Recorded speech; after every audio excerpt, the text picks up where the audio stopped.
अच्छा बच्चों, आज हम स्टार्ट करेंगे एक्सरसाइज 3.4 के क्वेश्चन नंबर 8 से। क्वेश्चन नंबर 8 में क्या बोल रहा है? If measure of two of the direction angles of a vector, एक वेक्टर है, उसके दो डायरेक्शन एंगल्स मेजर किए हैं, एक 45 है और एक 60 डिग्री है। मतलब आपके पास एक वेक्टर है, थ्री डायमेंशन वेक्टर है, उसके दो डायरेक्शन एंगल्स गिवन है, सही है। अब दो गिवन है ना, एक 45 वैल्यू है और एक 60 वैल्यू है, 60 डिग्री है। अब यहाँ पे ये नहीं बताया कि कौन से दो गिवन है, अल्फा बीटा गैमा में से, तो आप पहले वाले को अल्फा लेट कर लो, दूसरे वाले को बीटा कर लो, सही है। Find measure of third angle, तो आपने तीसरा एंगल जो मेजर किया गया होगा वो क्या कितना होगा वो फाइंड करना है, तो थर्ड एंगल आप गैमा फाइंड कर लो, सही है। तो आपके पास जो है वो डायरेक्शन एंगल्स कितने होते हैं, तीन, अल्फा बीटा गैमा। उन तीनों में से कोई भी दो गिवन है, तीसरा आपने फाइंड करना है। अब आपकी मर्जी है कि जो गिवन है उसको अल्फा बीटा लो या बीटा गैमा लो या अल्फा गैमा लो। और जो आपके पास रिक्वायर्ड है वो आपको अननोन जो है वो बीटा है, अल्फा है या गैमा है, सही है। अब आपके ऊपर है, आप जो है गिवन के कोई भी नाम रख सकती हो और रिक्वायर्ड का भी कोई भी नाम रख सकते हो, सही है। तो सिंपल है कि आपके पास टोटल तीन डायरेक्शन एंगल्स होते हैं, जिसमें से दो गिवन है और एक आपको फाइंड करना है, एक आपके लिए अननोन है। तो जब भी ऐसा होगा, दो कोई भी डायरेक्शन एंगल्स गिवन हो, तीसरा निकालना होगा, तो सिंपली एक ही फॉर्मूला यूज करोगे, कौन सा है? Cos square alpha plus cos square beta plus cos square gamma equal to one, सही है। हाँ, ये वाला फॉर्मूला आपको पता है कि तीनों एंगल्स के, मतलब तीनों डायरेक्शन कोसाइंस का स्क्वायर का सम किसके बराबर आता है? वन के। कोई भी दो एंगल्स गिवन है, थर्ड इजीली इधर से फाइंड हो सकता है। अच्छा, तो आज जो वैल्यूज पुट करेंगे, कॉस स्क्वायर अल्फा, अल्फा की वैल्यू है 45, plus cos square beta, beta की वैल्यू है 60, plus cos square gamma find करना है इक्वल टू वन। तो कॉस 45 निकालो और फिर उसका स्क्वायर कर लो। कॉस 45 उसका स्क्वायर कर लिया तो आंसर आ गया 1/2। प्लस कॉस 60 निकालो, फिर उसका स्क्वायर कर लो, कॉस 60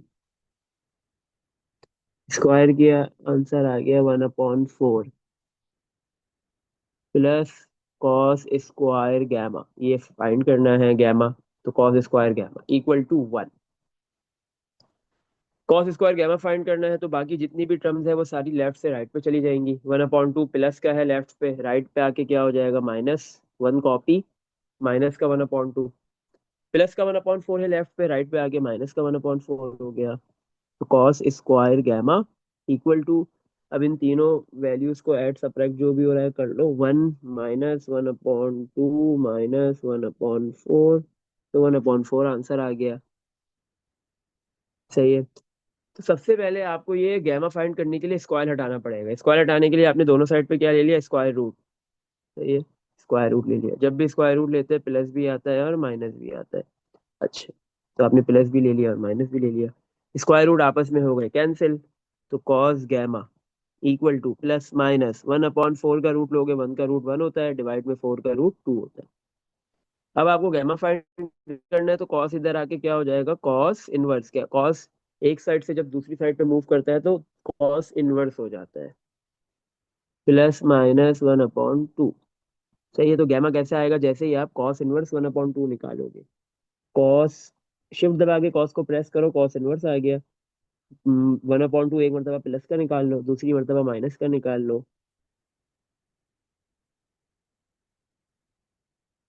सही है। तो अगर कॉस जो है वो प्लस का 1/2 आप निकालोगे तो 60 डिग्री एंगल आ रहा है, और कॉस माइनस 1/2 कर रहे हो तो आंसर आ रहा है 120 डिग्री।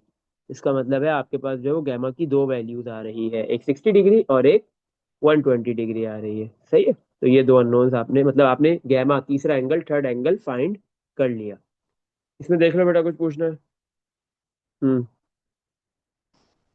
अच्छा, एक minute.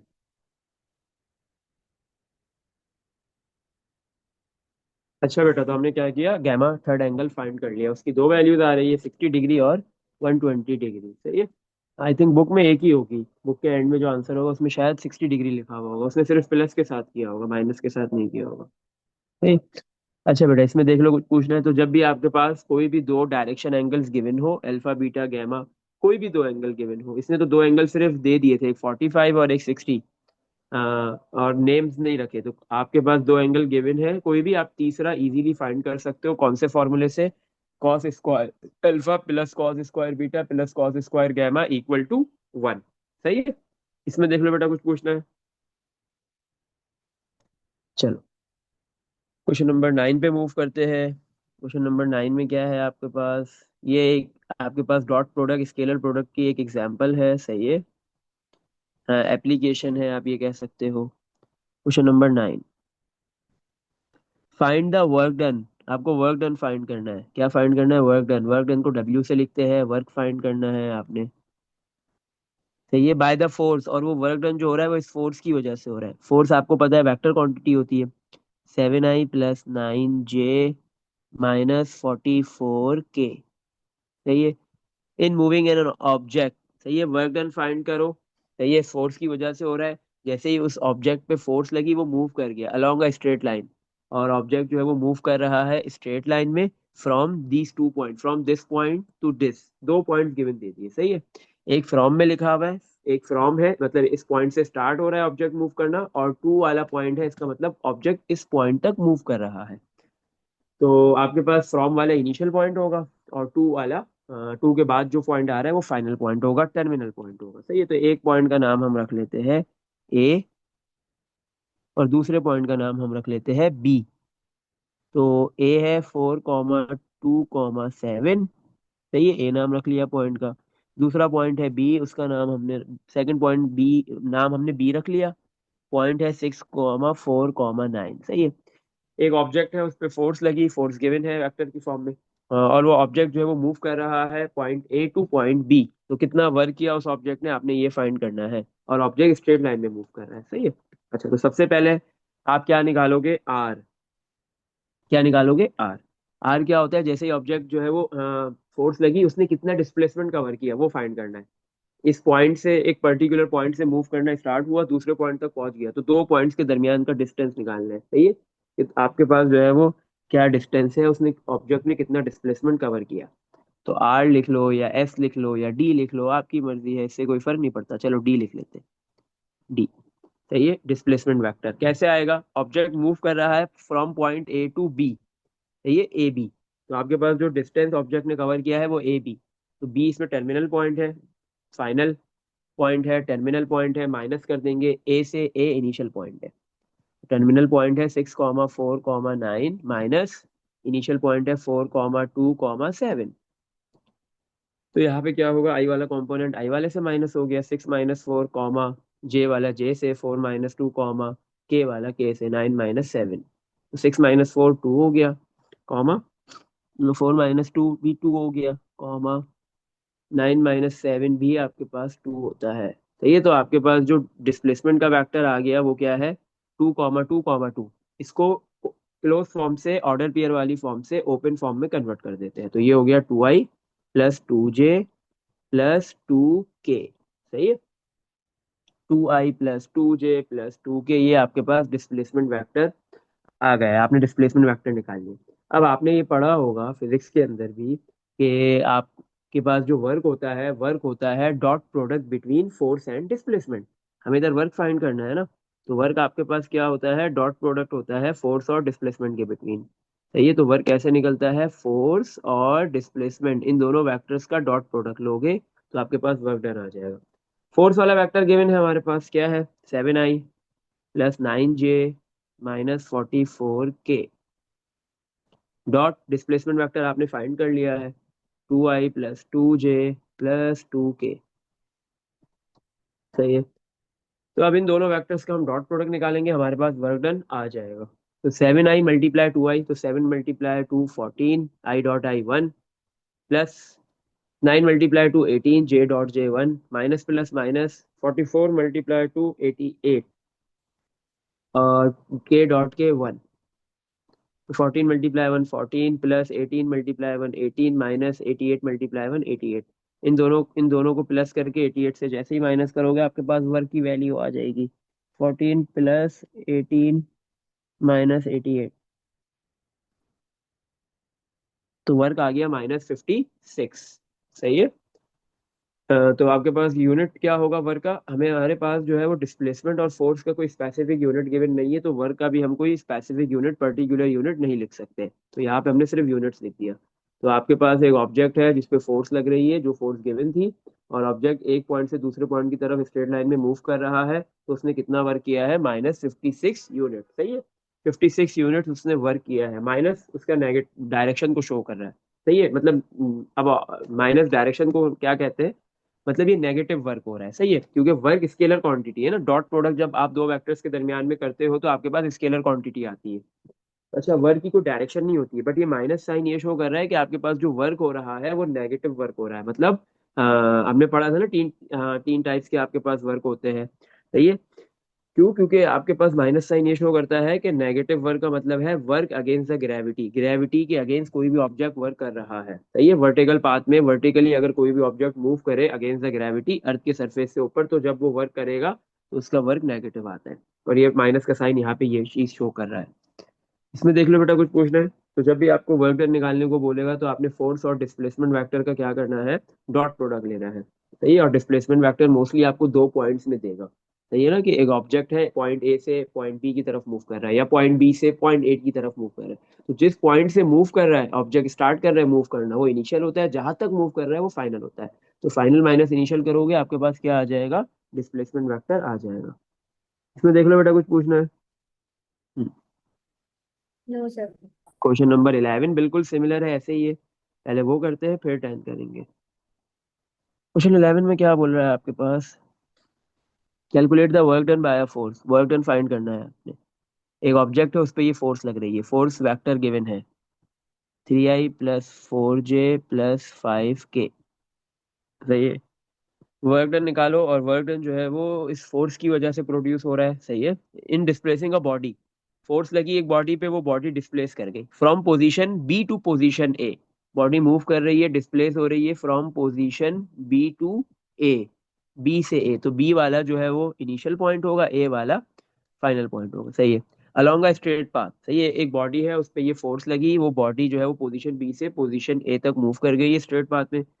The position vectors of a and b are respectively given as, और ए और बी जो पॉइंट है उनके पोजीशन वेक्टर्स गिवन दे दिए, सही है। पोजीशन वेक्टर्स आपके पास गिवन है, क्या है, आर ए गिवन है, क्या है R A, 2i + 5j - 2k। इसी तरह आर बी गिवन है 7i + 3j - 5k, सही है। ये दो वेक्टर्स आपके पास, मतलब दो पॉइंट बी और ए, इन दोनों के पोजीशन वेक्टर्स गिवन दिए हुए हैं। ये एक ऑब्जेक्ट है उस पे फोर्स लगी, वो डिस्प्लेस कर रहा है from point b to point a. सबसे पहले हमने डिस्प्लेसमेंट वेक्टर निकालना है।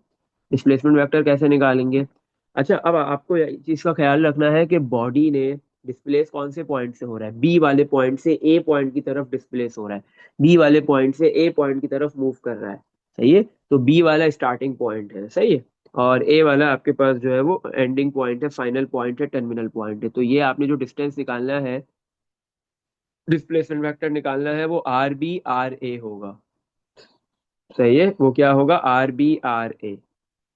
तो आप क्या करोगे, फाइनल पॉइंट आपके पास आर ए है, तो r a minus r b करोगे, सही है, और इनिशियल पॉइंट आर बी है, तो इस चीज का ख्याल रखना है। आर ए की वैल्यू है 2i + 5j - 2k डॉट, अच्छा माइनस, हाँ टू, आपने आर ए की वैल्यू पुट कर दी, सही है पहले, फिर माइनस आ गया, फिर आर बी की वैल्यू आ गई 7i + 3j - 5k, सही है। तो 2i copy +5j copy -2k भी कॉपी हो गया। अब ये माइनस का साइन इस पूरे ब्रैकेट से मल्टीप्लाई होगा, ब्रैकेट की हर टर्म से मल्टीप्लाई होगा, -7i - 3j minus minus +5k। अब आई वाला कंपोनेंट आई में ऐड हो गया, 2i - 7i - 5i, जे वाला जे में हो गया, 5j - 3j + 2j, के वाला के में हो गया, -2k + 5k + 3k, सही। तो डिस्प्लेसमेंट वेक्टर आ गया। अब इजीली आप वर्क डन फाइंड कर सकते हो, कैसे आएगा, वर्क डन क्या होता है, फोर्स वेक्टर और डिस्प्लेसमेंट वेक्टर के दरमियान में डॉट प्रोडक्ट। तो फोर्स का वेक्टर गिवन है 3i + 4j + 5k, dot product displacement, अब डॉट प्रोडक्ट किसके साथ करेंगे, डिस्प्लेसमेंट के साथ, डिस्प्लेसमेंट का क्या वेक्टर गिवन दिया हुआ है, -5i plus 2j plus 3k। सही है। तो वर्क डन कैसे निकलेगा, आप इन दोनों वेक्टर्स का डॉट प्रोडक्ट निकाल लो।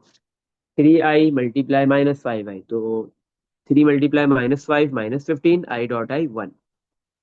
4j मल्टीप्लाई 2j, तो plus 4 multiply 2 8, j dot j 1। 5k multiply 3k plus 5 multiply 3 15, k dot k 1। सही है। तो -15 मल्टीप्लाई 1 -15 हो जाएगा, प्लस 8 मल्टीप्लाई 1 8 हो जाएगा, प्लस 15 मल्टीप्लाई 1 15 हो जाएगा। -15 प्लस 15 कैंसिल, तो वर्क कितना आ गया, 8 यूनिट। सही है। तो अगर एक ऑब्जेक्ट है उस पे जो फोर्स गिवन है उतनी फोर्स लग रही है, और वो ऑब्जेक्ट पोजीशन ए बी से पोजीशन ए तक डिस्प्लेस कर रहा है, तो वो ऑब्जेक्ट ने कितना वर्क किया है, 8 यूनिट्स का। इसमें देख लो बेटा, कुछ पूछना है? लास्ट क्वेश्चन करते हैं, क्वेश्चन नंबर 10, फिर एक्सरसाइज ये खत्म हो जाएगी। सही है। अच्छा, क्वेश्चन नंबर 10 में क्या है, calculate the projection of b along, sorry calculate the projection of a. Question number 10 के दो पार्ट्स है। सही है। फर्स्ट पार्ट मैं करवा रहा हूँ, सेकंड आप करना। सही है, सेम मेथड से ही होंगे दोनों। क्या बोल रहे, calculate the projection of b, sorry calculate the projection of a along b. आपने क्या कहते हैं, वेक्टर ए की प्रोजेक्शन निकालनी है बी वाले वेक्टर पे। सही है।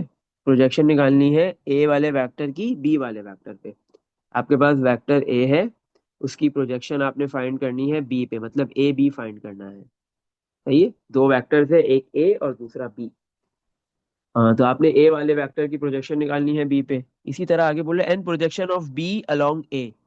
इसी तरह आपने प्रोजेक्शन वेक्टर बी की ए पे निकालनी है। सही है। ये दोनों चीजें फाइंड करनी है। मतलब ए वाला वेक्टर है, उसकी बी के रिस्पेक्ट से प्रोजेक्शन निकालनी है, तो ये ए बी होता है। और बी वाले वेक्टर की अगर ए के रिस्पेक्ट से प्रोजेक्शन निकालनी है तो वो बी ए होता है। सही है। तो इसके लिए प्रोजेक्शन फाइंड करने के लिए आपके पास ए और बी वेक्टर्स गिवन होने चाहिए। सही है। ए और बी वेक्टर्स गिवन दे दिए आपको। ए वाला क्या वेक्टर गिवन है, i -2j plus 3k, part 1 में। सही है। और बी वाला वेक्टर क्या गिवन है आपके पास, 3i -j -5k। सही है। अच्छा, अब प्रोजेक्शन निकलती कैसे है, प्रोजेक्शन होती क्या है। सही है। अच्छा, अगर आपने ये जो डॉट प्रोडक्ट करते हो, आप दो वेक्टर्स है, दो वेक्टर्स का आप डॉट प्रोडक्ट कर रहे हो, अपने फिजिक्स के अंदर ये पढ़ा होगा कि जब भी आप दो वेक्टर्स का डॉट प्रोडक्ट निकालते हो, जैसे ए डॉट बी, ये किसके इक्वल होता है, कैसे निकाला जाता है। हाँ, इसकी पूरी डेरिवेशन है डॉट प्रोडक्ट की ना। तो उसके अंदर क्या होता है कि आपके पास जो फर्स्ट वेक्टर होता है ना, उसका मैग्नीट्यूड आता है। अगर ए डॉट बी निकाल रहे हो तो आएगा मैग्नीट्यूड ऑफ ए, क्योंकि ए फर्स्ट वेक्टर है, multiply by projection of b. दूसरा जो वेक्टर है उसकी प्रोजेक्शन निकालते हैं, projection of b on a. सही है। बी की प्रोजेक्शन ए पे। सही है। अच्छा, तो ए डॉट बी आपके पास किसके इक्वल हो गया, मैग्नीट्यूड ऑफ ए को आप सिंपली ए से लिख सकते हो। प्रोजेक्शन ऑफ बी, बी की प्रोजेक्शन ऑन ए, तो ये कैसे लिखा जाएगा, बी ए। बी की प्रोजेक्शन ए पे निकालनी है। सही है। तो बी की प्रोजेक्शन आपको ए पे निकालनी है।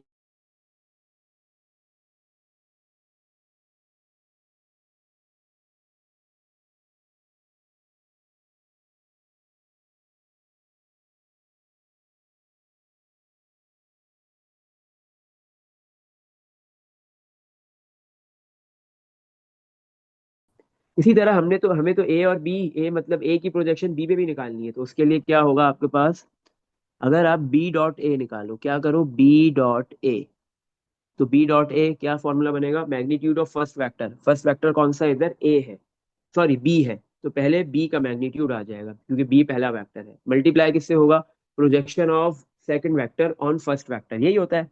सेकंड वेक्टर जो है वो ए है, उसकी प्रोजेक्शन फर्स्ट वेक्टर बी पे। सही। तो बी डॉट ए, आपको ये बात पता है, वेयर ए डॉट बी और बी डॉट ए आपस में इक्वल होता है, क्योंकि आपने commutative law for vector addition पढ़ा हुआ है। सही, फॉर डॉट प्रोडक्ट पढ़ा हुआ है, वेक्टर एडिशन कहाँ से आ गई, commutative law for dot product आपने पढ़ा हुआ है, डॉट प्रोडक्ट का कम्यूटेटिव लॉ आपने पढ़ा हुआ है। तो बी डॉट ए किसके बराबर होगा, ए डॉट बी के। तो ए डॉट बी, जैसे ही ये डिवाइड होगा बी वेक्टर से, बी सॉरी बी वेक्टर के मैग्नीट्यूड से, तो ए वेक्टर की प्रोजेक्शन आ जाएगी बी वेक्टर पे। सही है। तो ये हमारी हो गई इक्वेशन नंबर 2। तो ये दोनों प्रोजेक्शन निकालने के लिए हमें ए डॉट बी चाहिए और वेक्टर ए और वेक्टर बी का मैग्नीट्यूड चाहिए। तो सबसे पहले हम ए और बी वेक्टर का डॉट प्रोडक्ट निकालते हैं। ए वेक्टर क्या गिवन दिया हुआ है, ए वेक्टर की वैल्यू आ जाएगी। ए वेक्टर क्या गिवन है हमारे पास,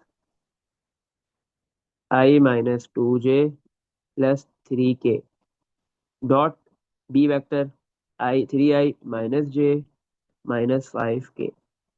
सही है।